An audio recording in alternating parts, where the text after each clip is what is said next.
bum, bum, bum, bum, bum, bum, bum, bum, bum, bum, bum, ba-da-dum, bum, bum, ba-da-dum. Hey, kia ora. Helen Brahms here, coming to you live from Sun City in Arizona. Hope you're all having a super fantastic, sparkling start to Tune Up Tuesday. Yes, it is that day of the week where we look at making tweaks, minor overhauls, major overhauls, somewhere in between to our lives, be it in business, be it in personal life, or be it something else. So today we're going to talk about how to change I can't into how can I. And there's a really good quote I came across by Bob Proctor, and it says, you have to get to the point where you ignore all the reasons of why you can't. Don't spend 5 seconds of thinking why you can't, because you're giving energy against yourself. Only focus on how you can. And I thought, wow, that is really cool, because when you think about it, whenever you're dwelling on something that is not positive, so if you're dwelling on the I can'ts, that's taking the energy away from you, using your own energy against yourself to fuel the, well, I can't do this because blah, blah, blah, blah, blah, and I can't do this because, and it leads to, and you end up going down that little rabbit hole. But if you turn the energy around and instead say, how can I make this work? Or how can I do this? Like Richard Branson says, say yes, then figure it out. I have said yes so many times and then figured it out afterwards without fully knowing what I was getting into. And it has been magical. When you and in the mastermind group that I belong to, in the early days, they would come up with, they'd come up with different ideas for your business and stuff. And it's sort of like, And instead of sitting there going, oh, I'm just going to ignore that idea because I can't do that. Instead of saying that to myself, I was sitting there going, that's a really good idea. But instead of, and with the way it was presented, it was sort of like, yeah, but that's not for my business. How can I, that's not going to work. Instead of using that energy, I'd sit there and go, oh, that's a really great idea. How can I make it work for my business? And now your whole mental attitude completely shifts and your brain's going, you want to make this work? This is how we're going to do it. And the subconscious goes to work. Subconscious is a very powerful tool in here. But as soon as you turn around and say, how can I increase my following? How can I build my mailing list? How can I, the minute you start doing that, and then people start giving ideas and stuff, and instead of going, no, can't do that one, turn around and say, well, how can I make it work for my business? How can I use that technique in my business? And the subconscious will completely shift the angle and start figuring out ways that it will work. And you can go and try all the things. Not everything is going to work. There were times I was trying stuff and it was a great idea. And I went through all the different how can I, and I sat and made a list of how can I's make this work and brainstormed different ideas and things. Some of them would kind of work. And some of them, there's just no way, no matter how it got twisted, how I looked, what angle I looked at it from, there was just no one was going to work. But at least I tried. At least I didn't just give up and go, pff. Because it could be that one idea that you turn around and go, yeah, that's really good for that business, but that ain't going to work for mine. I can't do that, blah, blah, blah. The second you start doing that, you could be missing out on that one step that could explode your business. Because you said, I can't, instead of saying, how can I do ... and giving it a go. Because sometimes the right answer is there in front of us. We just can't see it because of the I can't vibe we're putting out there.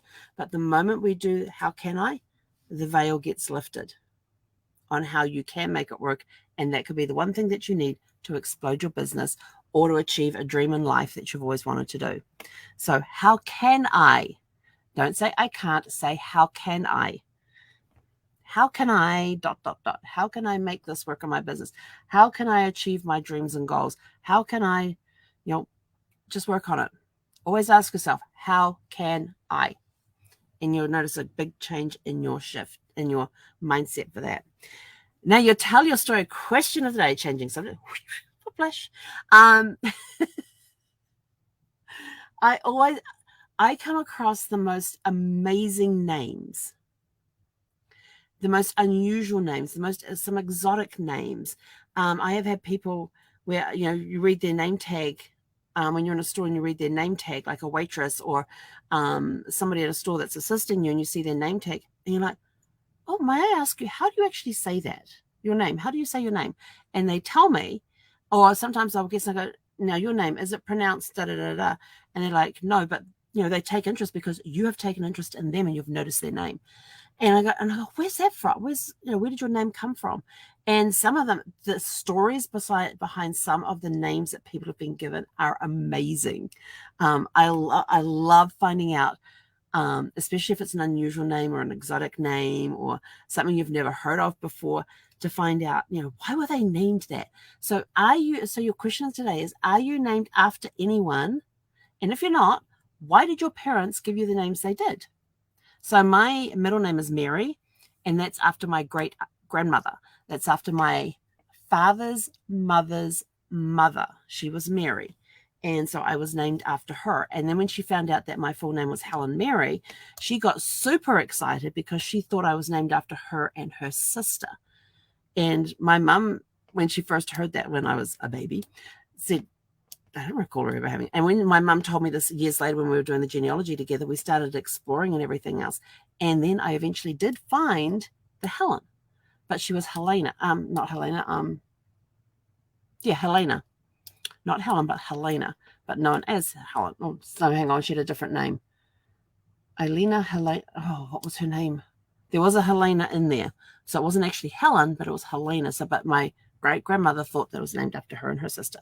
So we eventually did find, because Mum wasn't doing the genealogy then. I mean, this is back 55, almost 55 years ago. And so she wasn't doing any genealogy research then, but when she did do the research later on and she was telling me this story, I said, well, let's find out. Granny did have a sister called Helen, but nobody in the family could recall her having a sister called Helen, which was kind of interesting, but we did eventually find her. So that was kind of cool.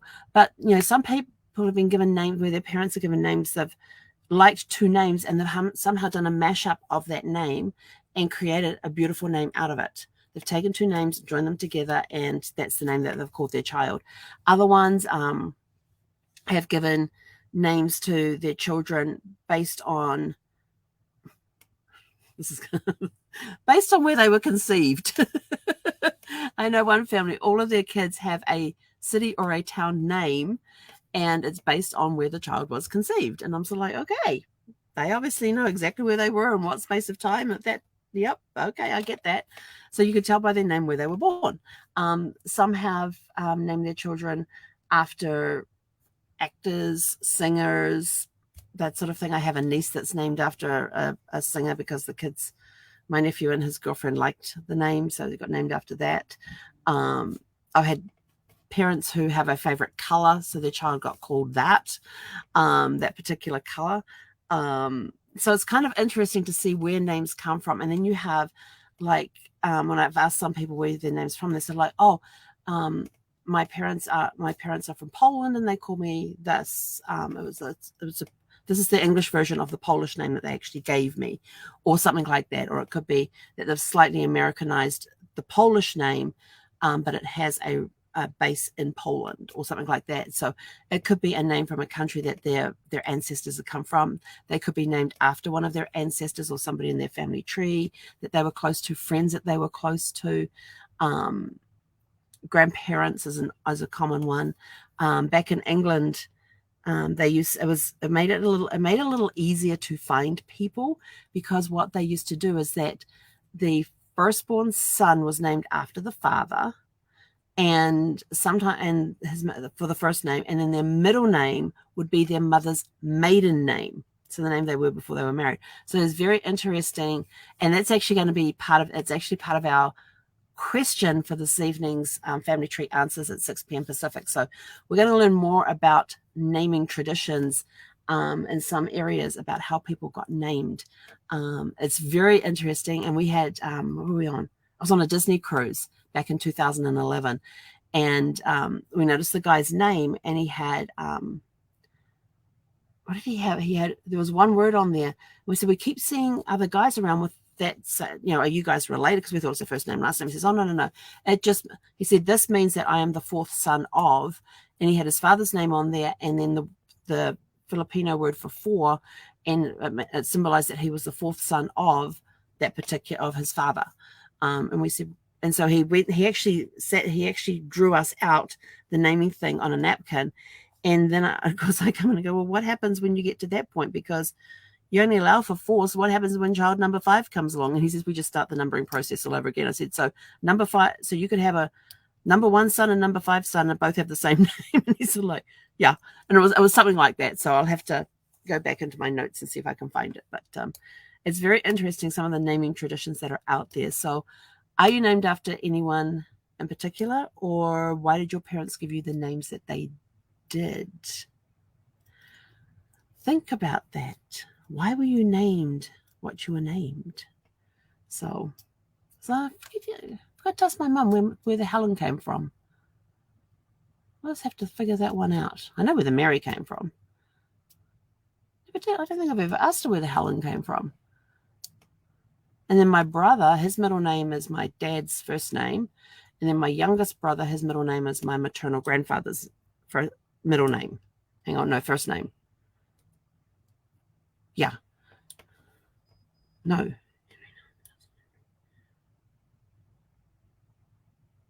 No, it's my grandfather's middle name, because he was named after his father, who was, so my maternal grandfather's middle name is his dad's name. So there was kind of a trend going down there. And I said to Brad one day, I said, I've already got our kids' names picked out. And he goes, what's that? And he said, I said, if him and I ever had any kids together, I already had it worked out what their names were going to be. And he says, you do? I said, yes. And I told him what it was, if it was going to be a boy and if it was going to be a girl. But what was, and actually I'm going to save that story for this evening. I'm going to save that one for this evening because that's a really cool story about coincidences in life. So anyway, tonight we're going to be talking about naming names of children. Where did the names come from? So we're going to be talking about where names come from, because there are some certain traditions that are followed out there. So we're going to be talking about that this evening on Family Tree Answers, which will be happening during our evening live at 6 p.m. Pacific. So we will see you guys back here then. And remember, how can I ... Have a super fantastic sparkling day. Hey, konara.